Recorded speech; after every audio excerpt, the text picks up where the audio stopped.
ওকে, বিসমিল্লাহির রহমানির রহিম। উপস্থিত প্রিন্ট এবং ইলেকট্রনিক মিডিয়ার সাংবাদিকবৃন্দ, আসসালামু আলাইকুম। আপনারা সকলেই অবগত আছেন যে বর্ডার বাংলাদেশ সীমান্ত সুরক্ষা, চোরাচালান দমন এবং আভ্যন্তরীণ আইন শৃঙ্খলা রক্ষায় এবং জনকল্যাণমূলক বিভিন্ন কার্যক্রমে সক্রিয় অংশগ্রহণ করে আসছে।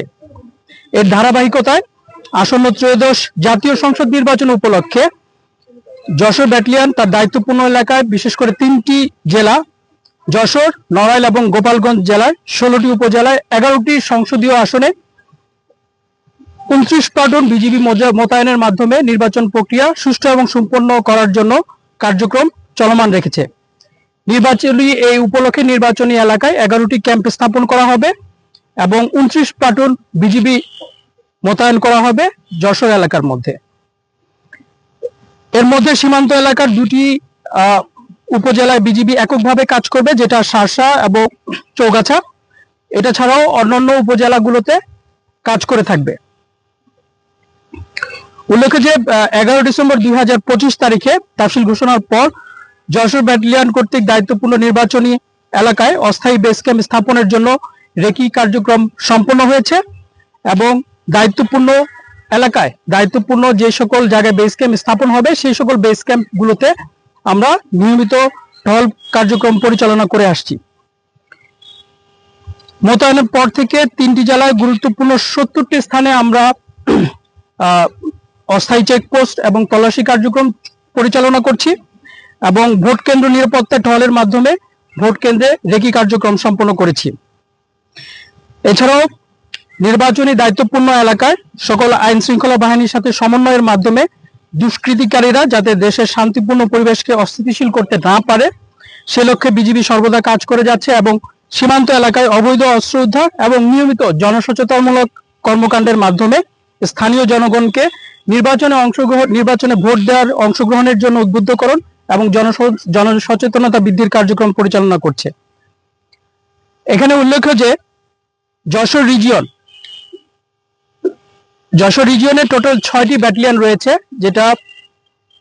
যেখানে 25টি জেলা রয়েছে এবং 92টি উপজেলার 51টি সংসদীয় আসনে 79টি অস্থায়ী বেস ক্যাম্প স্থাপন করা হয়েছে এবং প্রায় 180 প্লাটুন বিজিবি মোতায়েন করা হয়েছে এই নির্বাচনী দায়িত্ব পালন করার জন্য।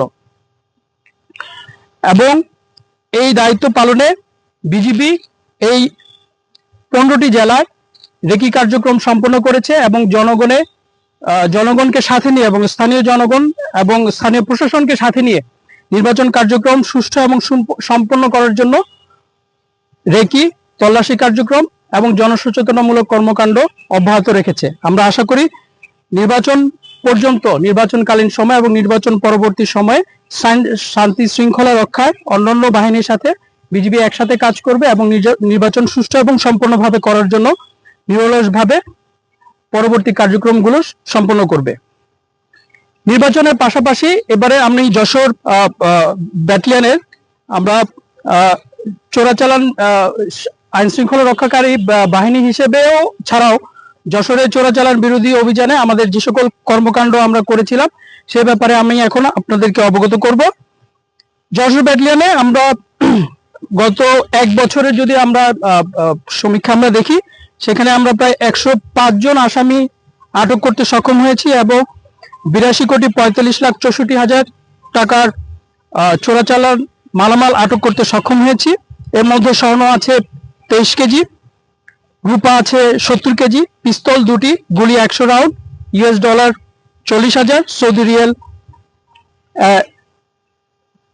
1,10,000 সৌদি রিয়াল।